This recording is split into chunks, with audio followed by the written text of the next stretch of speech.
Hiyo tuliyosoma, Bwana asifiwe, sura hiyo ya 10 mstari wa 16 na 17 imesema sisi tumefanywa kuwa shirika. Kwa hiyo kwenye ile meza ya Bwana tuliyokuwa tunashiriki zamani, padre alikuwa anafanya hivi moja cha kwake. Bwana asifiwe. Lakini ushirika ni ule ule. Sisi tunachokifanya hapa ni kukumbuka, ni ukumbusho, tunakumbuka lile tukio. Bwana asifiwe. Limetuweka pamoja, limetuondoa kwenye makongo ya dhambi. Unaona, kwenye makongo ya dhambi. Dhambi zingine zilikuwa zinahusisha maukoo. Unaona, dhambi zingine zilikuwa zinahusisha makabila. Dhambi zingine zilikuwa zinahusisha familia. Maana tulikuwa tunasikia zamani kabila fulani ni wazinzi, si ndio? Inawezekana hata na wewe ulikuwa unasikiaga. Kabila fulani ni walevi. Kabila fulani ni wachawi.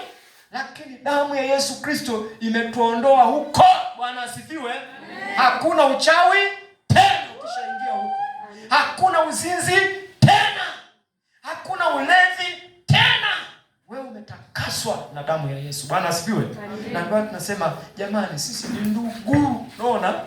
Sisi ni ndugu. Yesu ametuweka pamoja kupitia kifo chake. Bwana asifiwe. Nimalizie kwa hili, anasema pia ni kutambuliwa na kutangazwa kwa agano jipya ambalo waamini wamethibitisha ubwana wa Kristo. Kile kifo cha Yesu na damu ile iliyomwagika ni kutambuliwa na kutangazwa kwa agano jipya ambalo waamini wamethibitisha ubwana wa Kristo. Leo hii kujwika naenda kumtangaza Kristo kule. Bwana asifiwe.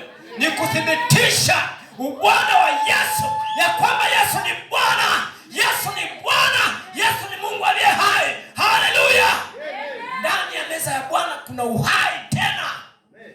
Kuna uhai kule ndani. Unashangaa unaponywa. Kuna magonjwa unaponywa. Unaona? Kuna vitu vinaondoka. Unabaki na uzima fulani wa Kristo ndani yako. Bwana asifiwe. Mathayo 26:28 nasemaje? Tulisoma hilo andiko. 26:28 nasemaje? 26:28 ilikuwa inasema hivi. Nasema kwa maana hii ndiyo damu yangu ya agano imwagikayo kwa ajili ya wengi, kwa ondoleo la dhambi. Bwana asifiwe. Kwa hiyo ile damu kwa kweli imetufanya sisi tuwe na uthibitisho ya kwamba tumeondolewa dhambi zetu kupitia damu ya Yesu iliyomwagika pale msalabani.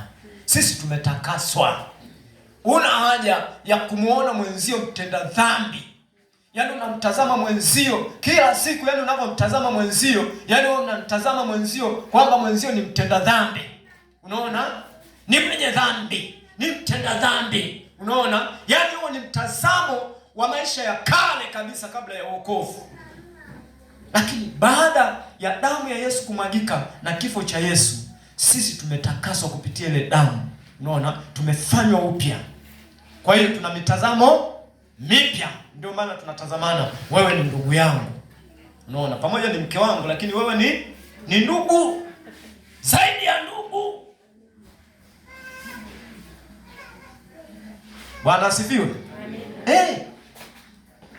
Yaani usiponipenda wewe basi tu, lakini wewe ni ndugu yangu. Unaona? Wewe ni ndugu yangu tu. Na huna namna ya kunikwepa. Huna namna ya kunikwepa. Nakwambia mimi ni ndugu yako tu. Unaona? Huyo ni ndugu yako tu, huyo kushoto kwako, wa kulia kwako, huyo aliyoko mbele yako, aliyoko nyuma, ni ndugu yako tu. Unaona? Huna namna ya kumkataa, huna namna ya kumkwepa. Damu ya Yesu Kristo imetuweka pamoja. Bwana asifiwe. Nimalizie kaandiko haka. Nasema umuhimu wa wakati ujao. Kwa tujamalizia hilo, ina kipengele kimoja tu. Chakula cha Bwana kinaonyesha kionjo cha awali, kionjo cha awali cha ufalme wa Mungu ujao, na karamu ya baadaye wakati waamini wote watakapokuwa pamoja na Bwana. Bwana asifiwe. Unajua tutakula pamoja kwenye ufalme wa Mungu. Mnajua hivi? Hivi mnaamini hivi? Amen. Hilo tukio litafanyika. Halo? Hilo tukio litafanyika. Tutakaa pamoja. Sisi tutakuwa tumemzunguka Yesu, unaona? Tunakula naye pamoja. Yes. Tukio ambalo Yesu alilifanya hapa duniani kabla ya kuondoka kwake, tukio hilo hilo atalifanya baadaye. Tukiondoka hapa duniani, tukifika kule mbinguni, tutakaa naye, tutakula naye pamoja. Bwana asifiwe. Tutakula naye pamoja. Karamu ya baadaye tutakula naye pamoja. Mathayo 8:11 inasema hivi. Ndio nimeshamaliza hivyo. 8:11 tunaingia kwenye meza ya Bwana. Mathayo 8:11.